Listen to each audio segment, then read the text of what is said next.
She was on a routine flight. Then her call sign made the A-10s halt midair. Have you ever been on a flight where everything felt completely normal until one moment shifted the air itself, making you realize someone on board wasn't who they appeared to be? This is the story of a woman who boarded a plane as an ordinary passenger, just another name on the manifest, but left as a living legend whose call sign stopped war machines midair. And before we unravel this extraordinary tale, make sure you subscribe to the channel, because the stories we bring here are the kind you'll never forget. The morning began quietly at Dallas-Fort Worth International Airport. Families shuffled through security lines. Business travelers typed furiously on laptops, and announcements echoed overhead. Among them, one woman moved quietly, drawing no attention. She was in her mid-30s, with sharp eyes that seemed to notice everything, though she kept her head down beneath a baseball cap. She carried only a small backpack, light, unassuming. Her boarding pass listed her as passenger 54, seated near the rear of Flight 229 bound for Salt Lake City. She blended in seamlessly, exchanging polite smiles with the flight attendant, tucking her bag beneath the seat and fastening her belt as the aircraft taxied down the runway. To everyone else, she was just another traveler. The engines roared, the plane lifted into the sky, and conversations began to flow around her. Children giggled over games. A man 2 rows up ordered a Bloody Mary before the seatbelt sign had even turned off, and the hum of normal life filled the cabin. But inside, she was listening to the pitch of the engines, the subtle shifts of air pressure, the faint crackle of the flight crew's communications. Old habits never died. She had once lived in the skies, but not as a passenger. 2 hours into the flight, just as the plane crossed into New Mexico airspace, turbulence jolted the passengers awake. Gasps and nervous laughter filled the cabin, but it wasn't just turbulence.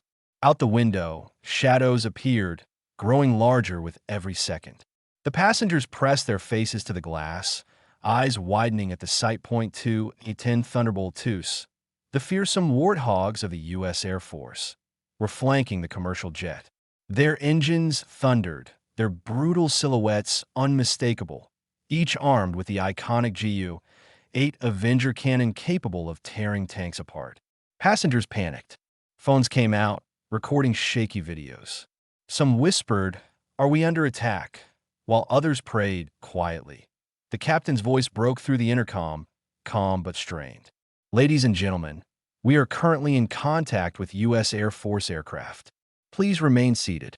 There is no danger." But his voice betrayed unease. Fighter escorts were not standard procedure. Something unusual was happening. In the cockpit, the situation was tense. A call had come from Air Force Command requesting verification of a possible threat on board. The A-10s had been scrambled as a precaution. The pilots communicated with the commercial jet, requesting information. But then, something changed. The A-10 pilots received a transmission not from the cockpit, but from within the cabin itself. A calm, steady female voice cut through the frequency, bypassing standard channels. "This is Shadow Viper. Authentication code Bravo 34. The A-10s jolted in formation, momentarily hesitating midair. Their radios crackled with disbelief. "Say again." The woman in seat 54, the one who had seemed so ordinary, was speaking a language only military aviators knew. The passengers had no idea, but she wasn't just anyone. Years earlier, she had flown combat missions that never made news, missions that remained buried in classified files.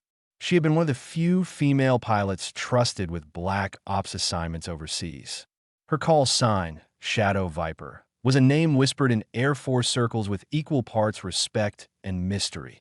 The A-10s pulled closer, their pilots straining to confirm. "Shadow Viper, is that really you?" She pressed the comm button again, her eyes locked on the war machines outside the window. "It's me. Haute formation.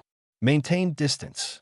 And then, something no passenger on that flight would ever forget happened. Both the A-10s banked sharply, slowed their approach, and shifted into escort posture, not of control, but of honor. In midair, 30,000 feet above the earth, Two of the most lethal aircraft in the world halted their aggressive stance at the command of one woman seated on a commercial flight, the cabin filled with nervous chatter. Passengers asked, "What's going on?" A boy near the window shouted, "They're saluting us." And in a way, they were. The captain, still in shock, invited the woman to the cockpit. Reluctantly, she stood, walking past rows of wide-eyed faces. She looked ordinary, but every step carried the weight of someone who had once commanded skies. The crew opened the cockpit door, and she stepped inside. The radio buzzed again. The A-10 pilots, their voices thick with respect, spoke. "Shadow Viper, it's an honor. We heard the stories, but we never thought we'd meet you." The captain turned to her, bewildered. "Who are you?" She gave a faint smile, her eyes distant. "Just a passenger today." But in truth, she had once flown alongside A-10s in missions too dangerous to speak of. She had saved lives, completed impossible assignments, and then walked away from it all, choosing anonymity over glory. For years, she disappeared into civilian life, her name forgotten, her deeds buried in classified files. Yet here she was, and the sky hadn't forgotten her. The plane continued towards Salt Lake City. The A-10s remained in formation, not as guardians, but as escorts of honor. Passengers pressed against windows, recording videos that would later go viral. Some cried, sensing something extraordinary was happening even if they didn't fully understand it. And then, just before peeling away, the A-10s performed a maneuver rarely seen outside of funerals or ceremonial flights. They tilted their wings, a salute midair, not to the jet, not to the passengers, to her. The woman bowed her head, silent tears welling in her eyes. She hadn't asked for recognition. She had wanted to stay invisible. But respect, real respect, could not be buried. When the plane touched down, the passengers erupted in applause. Rumors spread through the cabin. Some thought she was a general, others whispered about CIA connections. But she walked off the plane as quietly as she had boarded, disappearing into the crowd. The videos surfaced later that night, flooding social media. A-10's escort passenger plane, Halt midair for unknown woman. Analysts speculated, theories spun wild, but the truth remained hidden in the silence of classified files. Only the pilots who flew that day knew for certain. And for the passengers of Flight 229, they would never forget the day an ordinary-seeming woman revealed herself as someone extraordinary, someone whose very call sign could halt war machines in the sky. Heroes don't always walk in uniforms. Sometimes they sit quietly among us, carrying stories they'll never tell. She was just another passenger that morning, but by afternoon, she reminded the world that legends don't fade, that if this story gave you chills, if it made you believe that hidden among us are people who've shaped history without us even knowing, then don't forget to subscribe. Because here, we uncover the stories that prove ordinary faces can hide extraordinary lives.